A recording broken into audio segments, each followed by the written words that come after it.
성경 말씀, 오늘 읽으실 말씀은 히브리서 11장 39절부터 40절까지 말씀입니다. 함께 한 목소리로 읽겠습니다. 이 사람들은 다 믿음으로 말미암아 증거를 받았으나 약속된 것을 받지 못하였으니 이는 하나님이 우리를 위하여 더 좋은 것을 예비하셨은즉 우리가 아니면 그들로 온전함을 이루지 못하게 하려 하심이라. 아멘. 그래서 오늘 믿음이라는 이 제목으로 잠시 하나님의 말씀 생각해 보기를 원합니다. 이번에 마우이 두기 바자회에 많은 성도님들이 참여해서 저는 개인적으로 참 마음이 흐뭇했습니다. 물품을 기증하시고 시간과 또 기술과 경험을 제공하시고 또 손발로 봉사해 주신 많은 분들이 계십니다. 전 교회를 대표해서 여러분들에게 감사를 드립니다. 늘 그렇듯이 이번에도 여자분들의 헌신과 섬김으로 이 일을 이루었다 해도 과언이 아닙니다. 산더미처럼 모인 갖가지 가정용품, 또 장난감, 옷가지들을 일일이 정리해서 일청 여러 곳에 진열을 했습니다. 남자분들에게 이 일을 맡겼다면 어떻게 되었겠습니까? 모두가 다 나가 떨어졌을 것입니다. 지금 아래층에 아직도 진열되어 있는 물건들은요, 판매되고 남은 작은 한 부분에 불과합니다. 오늘 예배 후에 여러분들 구경도 하시고 또 필요한 대로 물건도 구입해 주시면 모두 합해서 마우이 주민들을 위한 기금으로 보낼 것입니다. 그리고 이번에 어떤 분이 참 감사하게도 큼직한 무 박스 18개를 기증하셨어요. 근데 열어보니까 박스 하나에 팔뚝만한 크기의 무가 또 18개씩 있는 거예요, 그 안에. 그러니까 18개씩 18박스니까 큰 무가 모두 324개였습니다. 어느 날 아침에 여자분들이 탁 모이더니 그 엄청난 분량의 무를 손질하기 시작하시는 거예요. 그리고는 불과 몇 시간 만에 그 무는 몽땅 다 총각김치로 변형되었습니다. 자, 이걸 목격하고서 교회는 여자분들이 아니면 돌아가지 않습니다 라는 말씀으로 제가 격려를 해드렸습니다. 아마도 여기에 계시는 많은 가정들이 지난주에 이 총각김치를 맛보셨을 것으로 생각합니다. 예년처럼 이번에도 동네 주민들에게 바자회 오시라는 초대장을 손수 전달을 했는데요, 초대장에는 무료로 갈비, 도시락 하나 드린다라는 내용이 적혀 있었어요. 어제 우리 동네 이웃 한 40가정이 우리 교회를 방문해서 이렇게 가지고 왔어요. 초대장 가지고 와서 도시락을 받아가셨습니다.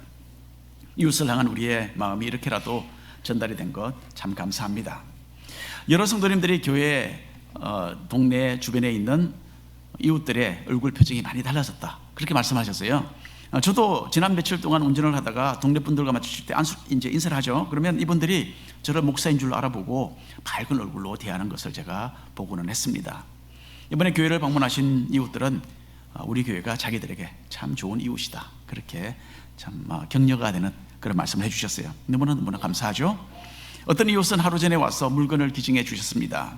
또 어떤 분은 손수 꽃으로 레일을 만들어서 가지고 왔어요. 이걸 팔아서 기금으로 사용해 달라고 부탁하셨습니다. 그리고 이웃들이 직접 와서 교회 헌금도 했는데 그게 여기 제가 가지고 있어요. 합해서 600불입니다. 헌금도 직접 와서 전달을 하고 갔습니다. 이번에 바자를 통해서 느낀 것이 또 하나 있는데, 이전에는 우리의 필요에 의해서 이런 여러 가지 행사를 했습니다. 모금 행사. 그런데 지금은 동네 이웃을 위해서 베풀고 또 필요한 사람들에게 도움의 손길을 펼치기 위해서 행사를 합니다. 이제는 우리 교회가 그리 넉넉하지는 않아도 이렇게 베풀 수 있다는 것이 참으로 감사합니다. 우리 교회가 이 만호와 동네에 교회당을 건축해서 자리를 잡은 것은요, 지금부터 거의 한 30년 전입니다. 이 조용한 동네에 이민교회가 교회당을 지어서 건축해서 들어온다는 것 결코 쉬운 일이 아니었어요. 주민들의 거센 반대에 부딪혀서 공사가 지연되는 일이 한두 번이 아니었습니다. 이런 적대적인 관계가 지금은 상당히 온화한 관계로 발전된 것은 정말 감사할 일입니다. 이곳에 교회가 세워지기까지 극복해야만 했던 어려움은 주민들의 반대만은 아니었어요. 그 당시 우리 교회는 재정적인 어려움도 많았습니다. 제가 중고등부를 다니던 어린 시절에도 우리 교회는 교회당 건축을 위한 기금 마련 행사를 아주 자주 가졌어요. 건축헌금 작정도 여러 차례 했습니다. 훌리훌리 치킨 세일 많이 했습니다. 혹시 기억나는 분 계시는지 모르겠어요. 우리 교회가 이전에 이런 과정들을 다 거쳐왔다는 것 지금 참 기억이 새롭습니다. 그 당시에 하와이 교계에서는요, 중앙교회는 이런 여러 가지 이유로 교회당 건축 실패할 것이다, 그런 말도 돌았어요. 하지만 30년 전 우리 교회 성도님들은 믿음으로 이 모든 어려움을 이기고 교회당 건축을 해냈습니다. 금식하며 간절히 기도했고 열심히 헌금도 했고 인내하면서 어려움들을 참 잘 극복해 나갔습니다. 고 김정구 목사님과 이전 세대의 성도님들, 그리고 아직도 생존해서 우리 교회에 계시는 연세 많은 분들을 생각해 보면서 우리 교회가 정말 믿음으로 여기까지 왔구나 라는 것을 저는 새삼 느끼게 됩니다. 우리는 지난 주일 설교 말씀을 통해서 믿음의 모델들에 대하여 읽어보기 시작했죠. 오늘은 히브리서 11장 후반부를 잠시 훑어보면서 구약시대의 여러 다른 믿음의 사람들에 대해서 잠시나마 살펴보려고 합니다. 이 사람들이 걸었던 길을 생각해 보는 것은요, 우리 자신들이 어떻게 믿음으로 살아야 하는지에 대한 중요한 교훈들을 제시해 주는 것입니다. 먼저 1번 함께 읽겠습니다. 모세와 출애굽 이후의 사람들. 히브리서 11장에서 가장 자세하고 길게 설명된 믿음의 모델은 아브라함이었습니다. 아브라함은 믿음의 아버지로서 이스라엘 민족의 출발점이었어요. 그래서 히브리서 저자는 아브라함이 믿음으로 하나님의 부르심에 응했고, 믿음으로 가나안 땅에 거주했고, 또 믿음으로 아들 이삭에 대한 하나님의 명령에 순종했다, 그렇게 설명을 했습니다. 아브라함 다음으로 히브리서 저자가 비교적 길게 다룬 믿음의 이야기는 모세에 관한 내용입니다.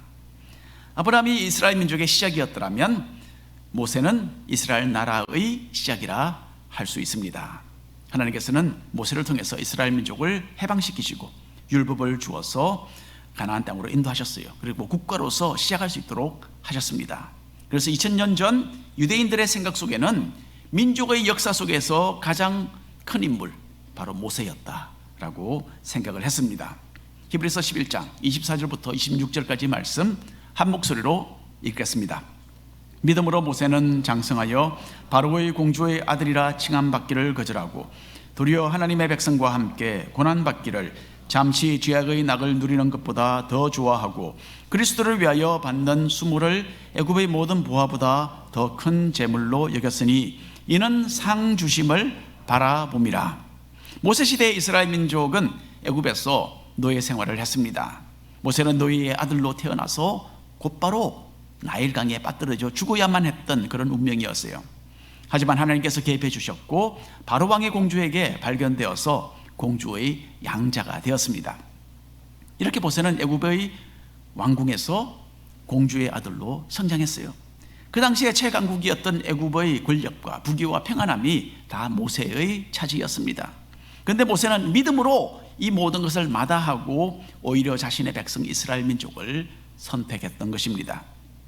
모세가 가장 처음으로 믿음의 결정을 내렸던 것은 이스라엘 민족의 편에 서서 그들을 보호하고 이스라엘 사람을 학대하던 애굽 사람을 쳐 죽였던 일입니다. 모세는 노예 생활을 하던 민족과 합류하기 위해서 자신이 왕족으로서 누리던 지위와 명예와 호화로운 삶을 그냥 던져버렸습니다. 모세의 이런 결정은 고난으로 뛰어들어가는 것을 의미했던 것이죠. 여러분, 이것은 세상의 눈으로 보기에는 어리석기 짝이 없는 일이었습니다. 그러나 모세는 자신을 향한 하나님의 부르심이 어디에 있는지를 잘 알았습니다. 그리고 모세는 하나님의 뜻에 순종하는 것이 잠시 세상에서 향락을 누리는 것보다 비교할 수 없이 더 낫고 영원한 상급을 받는 선택이라는 참으로 정확한 이해가 있었던 것입니다. 믿음의 사람 모세와 함께 애굽을 나온 이스라엘 백성들은 40년의 광야 생활을 거쳐서 여호수아의 지도 아래, 인도 아래 가나안 땅에 도착하게 됩니다. 하나님께서 넘겨주신 가나안 땅에 정착하기 위해서는 가장 먼저 여리고성을 정복해야만 했습니다. 히브리서 11장 30절 말씀 읽겠습니다. 믿음으로 7일 동안 여리고를 도니 성이 무너졌다라고 합니다. 여리고성은 견고해서 함락시키는 것이 거의 불가능했어요. 성벽은 40피트 높이에 6피트 두께였습니다. 단단한 돌과 진흙으로 구워 만든 벽돌로 되어 있었어요. 게다가 이런 성벽이 두 겹으로 세워져 있었다고 합니다. 그러니까 그 당시에 있었던 도구로서는 이런 성벽을 뚫는 것은 불가능한 일이었습니다. 그리고 적군이 와서 성을 포위한다 하더라도 여리고는 오랫동안 견뎌낼 수 있는 그런 성이었어요. 이 성에는 물이 무한정으로 공급되고 있었습니다. 자연적으로 물이 솟아나는 샘들이 성 안에 있었기 때문에 여리고 사람들은 물 걱정을 할 필요가 없었습니다. 그리고 새로 익은 곡식을 추수한 때였기 때문에 식량도 충분했습니다. 이 난공불락의 성을 정복하도록 하나님께서 내려주신 전략이 있었는데 그것은 무엇이었습니까? 그냥 성을 뱅글뱅글 도는 것이었어요. 하나님께서는 제사장들이 나팔을 불면서 앞서가고 그 뒤에는 이스라엘 백성들이 그 성을, 여리고 성을 빙글빙글 돌면서 행진하도록 하셨습니다. 이렇게 6일 동안 이스라엘 백성들은 하루에 한 바퀴씩 여리고 성을 돌았습니다. 그리고 일곱 번째 날에는 여리고 성을 7번 돌았습니다. 여러분, 전쟁의 방법으로 성을 이렇게 뱅글뱅글 도는 것 참 어처구니 없는 일로 보였지 않았겠습니까? 역사상 어느 때에도 이렇게 전쟁을 치룬 그런 경우가 없었습니다. 엿새 동안 성을 돌고 또 돌았지만은 여리고 성은 여전히 건재했습니다. 무너질 그런 아무런 기미가 없었어요. 그러나 여호수아와 이스라엘 백성들은 믿음으로 하나님의 명령을 따랐습니다. 그리고 7번째 날에 7바퀴를 돌고 난 후에 하나님의 말씀대로 모든 백성이 힘차게 외치니까 여리고 성이 무너졌던 것입니다. 이렇게 이스라엘 백성은 믿음으로 여리고 성을 정복할 수 있었습니다. 그 다음에 또 읽어보겠습니다. 히브리서 11장 31절 말씀입니다. 믿음으로 기생 라합은 정탐꾼을 평안히 영접하였으므로 순종하지 아니한 자와 함께 멸망하지 아니하였도다. 여리고 성의 이야기 가운데 이방 여인으로서 유일하게 믿음의 모델로 제시되는 여기 라합이라는 여인이 등장합니다. 라합은 여리고 성에서 기생으로 일하던 천한 여인이었어요. 그러나 라합은 여호수아가 보낸 정탐꾼 2사람을 숨겨주게 됩니다. 라합이 이렇게 이스라엘 민족의 편이 되었던 것에는 이유가 있었어요. 라합은 이스라엘 민족을 위하여 하나님께서 베푸시고 계셨던 큰 기적들에 대한 이야기를 듣고 하나님을 믿게 된 여인입니다. 라합의 신앙 고백이 여호수아 2장에 기록으로 남아 있습니다. 여호수아 2장 11절 말씀 함께 읽어보겠습니다. 너희의 하나님 여호와는 위로는 하늘에서도 아래로는 땅에서도 하나님이시니라. 엄청난 믿음의 고백입니다. 자신의 동족들과는 달리 라합은 하나님의 백성과 함께하기로 결정을 내리게 됩니다. 이렇게 해서 여리고의 모든 사람이 멸망을 당할 때에 라합과 그 가족은 구원을 받았어요. 뿐만 아니라 훗날에 라합은 이스라엘 사람과 결혼해서 이스라엘의 족보에 이름이 올라가게 되는데 놀랍게도 다윗 왕의 고조 할머니가 되는 영광을 누리게 됩니다. 그리고 다윗 왕의 조상이면 물론 다윗의 자손으로 오신 예수님의 주상이기도 합니다. 믿음으로 라합은 엄청난 복을 받았습니다. 라합은 하나님을 받았던 이방 여인이었고 또한 천한 기생의 신분이었어요. 하지만 하나님의 백성 이스라엘과 함께 자신의 인생을 걸고 죽을 위협을 무릅쓰고 정탐꾼들을 도왔습니다. 이 믿음의 선택으로 라합은 한 무명의 여인으로 역사 속에 사라진 것이 아니라 그 이름이 하나님의 백성 가운데 포함되는 크나큰 복을 누리게 되었던 것입니다. 32절을 보십시다. 여기는 믿음의 영웅으로서 몇 명의 이름이 나오는데요, 이 사람들은 가나안 땅에 정착한 후에 하나님의 쓰임을 받았던 참으로 중요한 인물들입니다. 함께 읽겠습니다. 내가 무슨 말을 더하리요?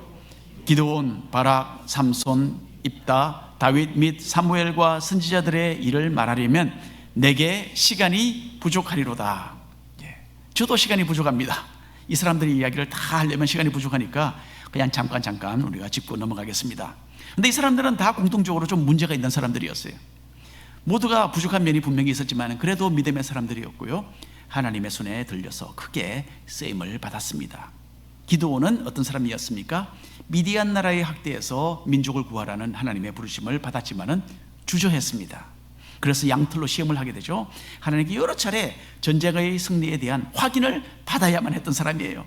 그러나 그래도 결국 믿음으로 300명의 용사를 이끌고 나가서 크게 승리를 거두고 믿음으로 나라를 구했던 사람입니다. 바락도 적군을 맞아서 나가기를 주저했던 사람이에요. 그러나 여선지자 드보라와 함께 출전을 해서 적군을 물리쳤습니다. 삼손은 어떤 사람입니까? 여자 문제가 아주 복잡했던 사람이죠. 어려움을 면치 못했습니다. 그래도 블레셋 사람들에게서 이스라엘을 보호하고 구하는 그런 역할을 믿음으로 감당해냈습니다. 입다는 어리석게도 내뱉은 말 때문에 자기의 딸을 잃는 참 오점을 남겼어요. 생의 오점을 남겼죠. 하지만 큰 용서로서 하나님의 도우심으로 나라를 구했던 사람입니다. 다윗은 어떤 사람입니까? 여러 차례 범죄했습니다, 하나님께. 그러나 하나님의 마음에 합한 믿음의 사람이기도 했어요.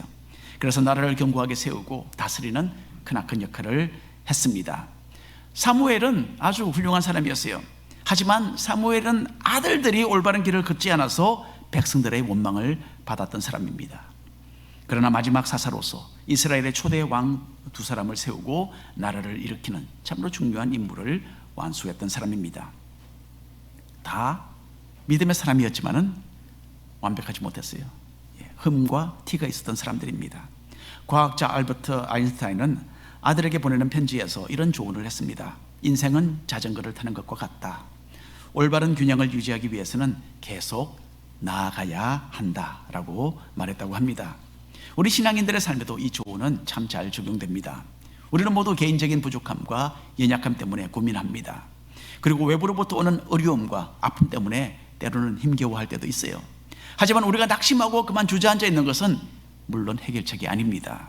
개인적으로 실패를 경험하고 또 때로는 다른 사람에게서 상처를 받는 일이 있다 하더라도 믿음으로 우리는 전진해 나가야 합니다. 이 길만이 우리가 신앙인의 신앙의 경주에서 승리하는 길이고 하나님께서 예비하신 영적인 복을 받아 누리는 길인 줄로 믿습니다. 두 번째로 함께 읽겠습니다. 이름 없는 믿음의 영웅들. 이어서 히브리서 저자는 이름은 언급하지 않았지만은 허다한 믿음의 사람들이 하나님의 도우심으로 이룬 업적들을 이제는 조목별로 기록을 합니다.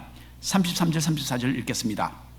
그들은 믿음으로 나라들을 이기기도 하며 의를 행하기도 하며 약속을 받기도 하며 사자들의 입을 막기도 하며 불의 세력을 멸하기도 하며 칼날을 피하기도 하며 연약한 가운데서 강하게 되기도 하며 전쟁에 용감하게 되어 이방 사람들의 진을 물리치기도 하며.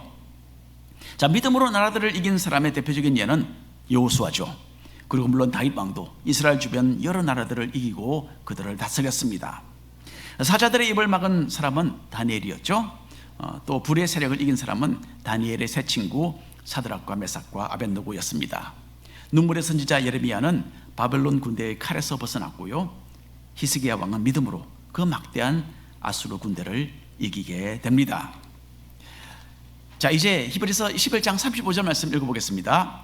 여자들은 자기의 죽은 자들을 부활로 받아들이기도 하며 또 어떤 이들은 더 좋은 부활을 얻고자 하여 심한 고문을 받되 구차히 풀려나기를 원하지 아니하였다라고 합니다. 여러분, 구약 성경에는 죽은 가족이 살아나는 그런 기적을 경험했던 여인들이 있었어요. 사르밧 과부는 엘리야를 통해서 죽은 아들을 다시 돌려받았습니다. 그 후에 엘리사 시대에 다른 여인도 죽었던 아들이 살아나는 그런 기적을 맛보았습니다. 또 많은 구약의 성도들이 고문을 받고 순교를 당하면서 부활의 소망을 굳게 붙잡았다는 그런 역사적인 기록도 남아 있습니다. 36절부터 함께 읽겠습니다.